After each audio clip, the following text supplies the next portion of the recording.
8वें अध्याय के प्रथम मंत्र में गीता ज्ञानदाता से अर्जुन ने पूछा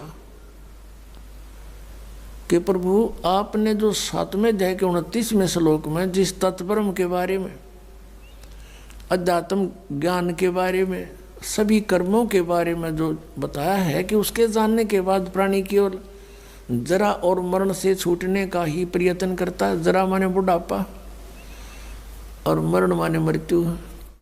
ये बुढ़ापा सबसे बड़ा कहर है इस प्राणी के ऊपर, मनुष्य के ऊपर। अपने उपतमाओं कदे बूढ़े बूढ़े घबरा जा, अब घबराइयो ना तुम, क्योंकि ईब मालिक का नाम लिए पाछे आपको इतना सारा मिलेगा, सत्कर मान लियो, आपको पता भी नहीं चलेगा ये बुढ़ापा है या आप युवा हो। दिखण में बुढ़ापा होगा लेकिन कष्ट नहीं आने देगा दाता, और थोड़ा बहुत आता है तो तुरंत ठीक करेगा। कति ये गारंटीड बात समझ लेना। इस जब पूरी मर्यादा में आप रहोगे, ध्यान से भक्ति करोगे, और वृद्ध अवस्था में आदमी घनी भक्ति करेगा। उसने तो अपना दरिया दिखा है टाइम की भाई के बरा कब बात बन जा, और वो भक्ति खूब करता है। ये दास एक बार सत्संग कर रहा था मनोरपुर गांव में, और उनका जो पिताजी था वो था तो अच्छी आत्मा का, लेकिन वो ये ज्ञान नहीं था बेचा किसी को भी। तो वो सत्संग सुनता रहा, रात्रि में रोका पीवा अपना बैठा बैठा, हमने माइक ला रखा था, और वो विरोध कर रहा था इस बात का, क्यों फंड कर रहे हो, पाठ कराओ हो। दूसरे दिन शाम ने वो बुढ़ा आ गया। वो लड़के के दोनों से सत्संग हो रहा था, उसकी पत्नी थोड़ी पत्नी नुस कह रही थी, बाद में बता दी, मैंने न सोची ये बुढ़ा ही पता नहीं क्या कहेगा महाराज ने, यू बैठ गया आकर। उसकी आंखों में पानी आ गया। 60-65 साल का व्यक्ति था। नो बोला जी मैंने ये बात आज तक नहीं सुनी थी जो आप ज्ञान सुना रहे थे, और मैंने तो सारा जीवन खो दिया इस धंधा पीठ गई, मेरा केरा होगा, मेरा क्या होगा अब। मैं बोला जी आप नाम ले लो और भक्ति करो, भगवान सबकी सुनता है। अब क्या भक्ति करूँगा, मेरा तो टाइम आ लिया। न्यू कह गो फिर रोन लाग गया, और कहता मैंने तो सारे जीवन में मेरा धंधा कराया है, खूब जमीन बना दी बच्चों के लिए, और ओक्का भी गणाए पिया करूँ, और आपने ओके में तो बहुत पाप बताया। माँ जी भगवान का बताया मैंने तो, इसमें बहुत गुना पाप है, शराब में, मांस में, ये तो बहुत तम्बाकू में, ये तो घोर अपराध है, चोरी ठगी जारी में। अब बोला मेरा क्या बनेगा, अब मेरा तो पेटा भरा ही को नहीं। आपने ज्ञान निशा दे दिया, ना ज्ञान था इतना तो चलो दुखी भी ना था, तो दुख भी गणा होगा। तो मैंने उसको कहा कुछ नहीं बिगड़ा आपका, आप नाम ले लो। अकीब के नाम लूँगा मैं, मेरा तो टाइम आ लिया। मैंने उसको समझा कि जैसे कुएं में बाल्टी गिरती हो, लंबी लंबी रस्सी होती थी पहले, 150 फुट के, 100 फुट के कुएं होते थे नीचे, इतना गहरा पानी होता था, और लंबी रस्सी होती थी। तो उसमें कहते हैं जब मान लो वह बाल्टी कुएं में गिरती हो, रस्सी लटकती आ रही हो, और भाग के पकड़ने की चेष्टा करे, और उसकी पूछड़ी सी भी ठा जा end of the rope, last में उसकी वह पूछड़ी भी ठा गई 6 इंच की भी, तो इन्हों सोच ले सब कुछ मिल गया। और जब उसने भी छोड़ दे, गई जान दे, तो वह गई फिर तो वो तो जा ही रही है। तो वह पूछड़ी पकड़ने के बाद पानी भी मिल रहा और बाल्टी भी आ गई, कुछ भी कौन गया। आप नाम लो, भक्ति कर, आपकी तो पूछड़ी सी रह रही है। और इस जीवन में भक्ति पर पार हो जाओगे। जीवन तय थोड़ा ही भला, जब सत सुमरण हो, और लाख वर्ष का जीवना कोई लेखे धरे नहीं कोई। ये सत्कर मानना, जो बालक है वो तेन सोचे को नहीं मरा, ईसा स्मरण करें, थोड़ा करें, घना करें, फिर भी वो लाइन पकड़े हुए हैं, मर्यादा में है। और बुढ़ा आदमी तेन सोचा बेरा नहीं कट जा, दिन रात अपना भक्ति में ध्यान रखेगा, तो वह बात उसका करड़ी समझ में आएगी। और मैं बोला बात सुन ले, जब नियम में रहेगा, जितनी आयु चाहिएगा उतनी दे देगा परमात्मा। यो कबीर भगवान है, ये आयु बढ़ा देता भगवान की। तो जो बोला जी फिर तो नाम दे दो। मैं बोला हुक्का नहीं पीऊंगा, अकाज जब फोड़ दूंगा इस हुक्के ने। उसी दिन तो परित्याग कर दिया और भक्ति करी। 10 साल और जिया वो बुढ़ा, 75 साल की उम्र में आराम तो मृत्यु होगी। अब भगवान किसे कहते हैं? भगवान ने इसलिए तलाश करते कि शायद दुखी प्राणी हो और कितना पापी हो, कितना अपराध कर गया अनजान पड़े में, परम पिता को बुरा नहीं लगता वो बेटा अपना बेटी। अब परमात्मा कहते हैं शरण पड़े को गुरु संभाले, और जान के बालक भोला रे, कहे कबीर तुम चरण चित राखो, जो सुई में डोरा रे।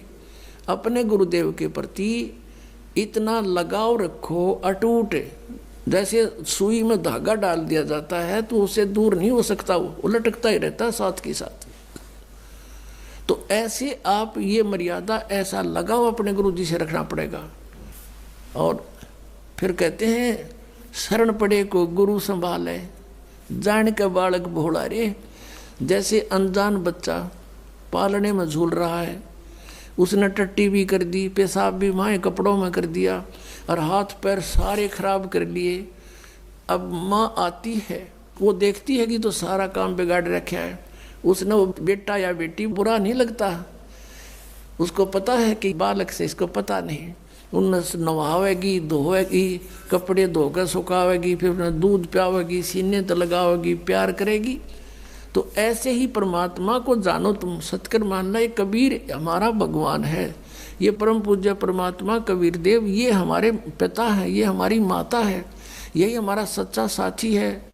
तुमेव माता च पिता तुमेव बंधु च सखा तुमेव विद्या च द्रविण तुमेव सर्व मम देव देव, ये वो परमात्मा है। अब इस परमात्मा को आप आज इसे दिखाई दो, जैसा मान वो बालक टट्टी पेशाब करके पालने में पड़ा है, आपको पता है ये ज्ञान को ना, इसलिए ये बुराई कर गए, इतना पाप इकट्ठा कर लिया। अब ये सारे सने पड़े हैं अड़ंगे में, ये कर्मों से पापों से। कोई ओका पाड़ा है, कोई दारू पीवा है, कोई ताश खेल रहा है, कोई और रिश्वतखोरी कर रहा है, अपना जीवन कर्म बिगाड़ दिए। तो उस परमात्मा ने बुरे नहीं लगते, वो न्यो दो मांझ का आपको फिर अपने सीने से लगाने योग्य कर लेगा इस सत्संग रूपी जल में दो के। तो हमने परमात्मा कहते हैं जहाँ आशा ता बासा हुई और मन कर्म वचन सुमरिय सोई। आप सुन रहे थे जगत गुरु तत्वदर्शी संत रामपाल जी महाराज जी के मंगल प्रवचन। अधिक जानकारी के लिए विजिट कीजिए हमारी वेबसाइट www.jagatgururampalji.org। संत रामपाल जी महाराज जी के शुभ आशीर्वाद से पूरे विश्व भर में 500 से भी ज्यादा नाम दीक्षा केंद्र हैं, जिन पर संत रामपाल जी महाराज जी द्वारा ऑनलाइन निशुल्क नाम दीक्षा दी जा रही है। अपने नजदीकी नाम दीक्षा केंद्र का पता करने के लिए संपर्क करें 8222880541।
अगर आपने हमारे चैनल को सब्सक्राइब नहीं किया है तो हमारे चैनल को सब्सक्राइब कर लें और साथ में इस बेल आइकन को प्रेस करें ताकि हमारी हर वीडियो आपको आसानी से मिलती रहे। भाई जो गुरु बचन पे डट गे रकट गे फंद 84 के, भाई जो गुरु बचन पे डट गे रकट गे फंद 84 के, कट गे फंद 84 के, रकट गे फंद 84 के, भाई जो गुरु बचन पे डट गे रकट गे फंद 84 के। वस्तु मिली ठोड़ की ठोड़, मिट गई मन पापी की दौड़। वस्तु मिली ठोड़ की ठोड़, मिट गई मन पापी की दौड़। ये भरम मिटे मथुरा काशी के, भरम मिटे मथुरा काशी के। भाई जो गुरु बचन पे डट गे रकट गे फल।